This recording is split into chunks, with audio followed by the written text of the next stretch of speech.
Everybody asking how we doing, say we good. Don't need no one to tell me how to live just like they would. It ain't their business, but they in it, I don't know why. Revolved around my life after I found another.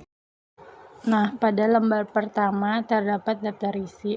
Susunannya yaitu daftar isi bab 1 sel eukariotik, pengertian, perbedaan, struktur sel, macam-macam penyusun organel sel, kesimpulan, dan penutup. Bab 1 sel eukariotik, pengertian.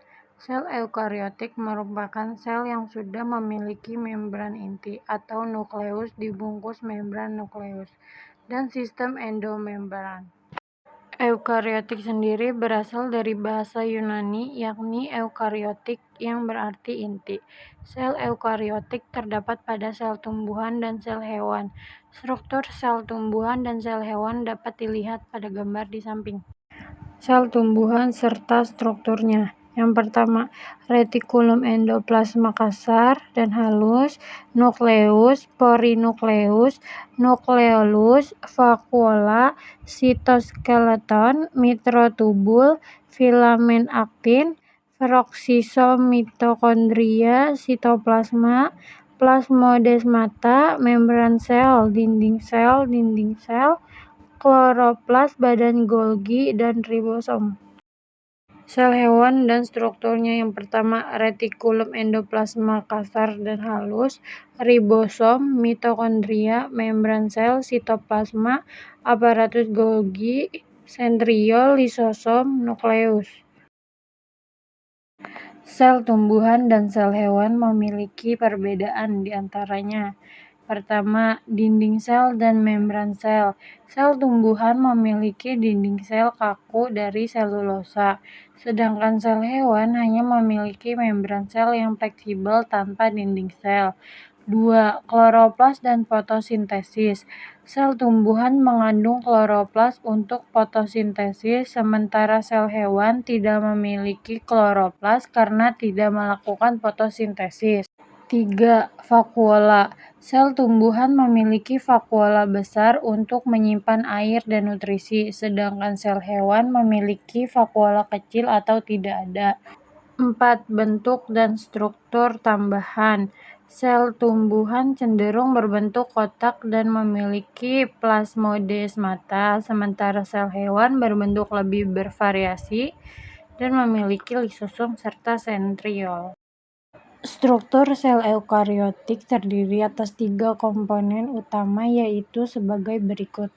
Yang pertama, membran plasma. Membran plasma merupakan permukaan luar setiap sel yang dibatasi oleh selaput halus dan elastis. Membran plasma berfungsi melindungi isi sel, mengatur keluar masuknya zat, dan berbagai reseptor rangsang di luar sel. Perhatikan gambar di samping.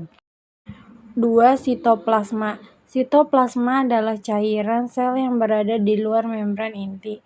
Komponen utama penyusun sitoplasma yaitu sitosol, substansi genetik, sitoskeleton, dan organel-organel sel.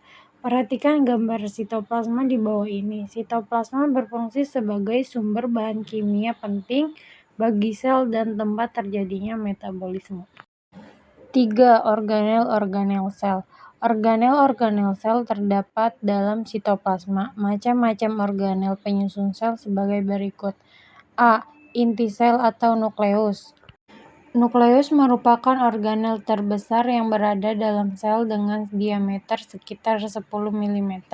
Nukleus berfungsi sebagai pengantar pembelah sel, pengendali seluruh kegiatan sel, dan pembawa informasi genetik. B. Retikulum endoplasma atau RE. Retikulum endoplasma tersusun oleh membran yang berbentuk seperti jala. RE memiliki fungsi pembentukan lemak dan karbohidrat atau retikulum endoplasma halus. Sedangkan retikulum endoplasma kasar berfungsi untuk pembentuk protein. C. Ribosom. Ribosom merupakan struktur unit gabungan protein dengan RNA ribosom atau RNA plus R. Ribosom berperan sebagai tempat perlindungnya sintetis protein.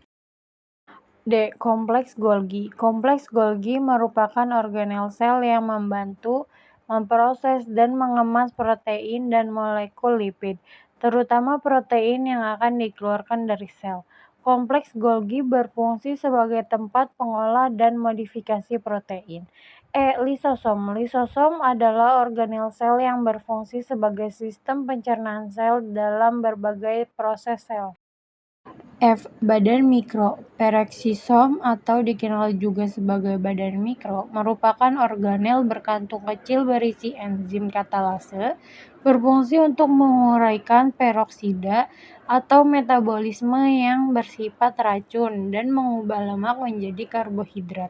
G. Mitokondria.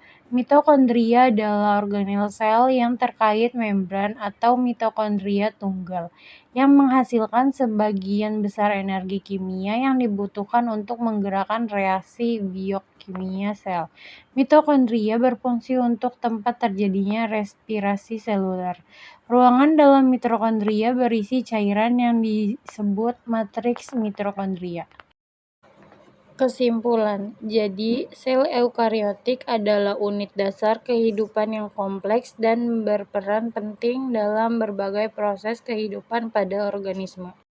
Sel eukariotik adalah jenis sel yang memiliki membran inti yang membungkus materi genetik atau DNA, serta organel-organel bermembran lainnya. Sel adalah unit hidup terkecil organisme. Semua sel memiliki 3 hal kesamaan.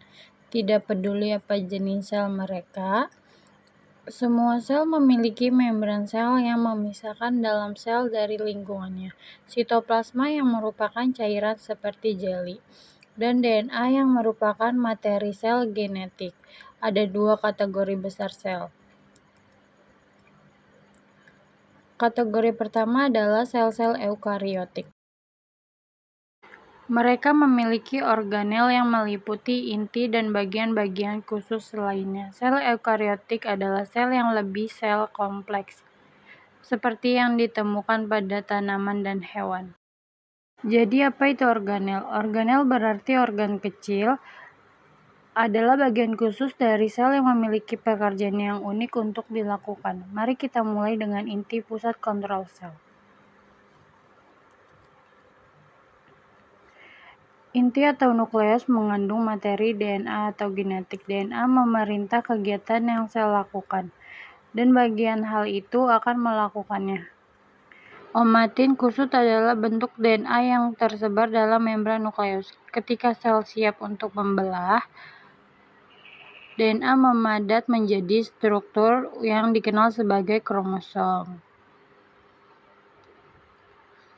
Inti juga mengandung sebuah nukleus, yang merupakan struktur di mana ribosom dibuat. Setelah ribosom meninggalkan inti, mereka akan memiliki tugas penting mensintesis atau membuat protein.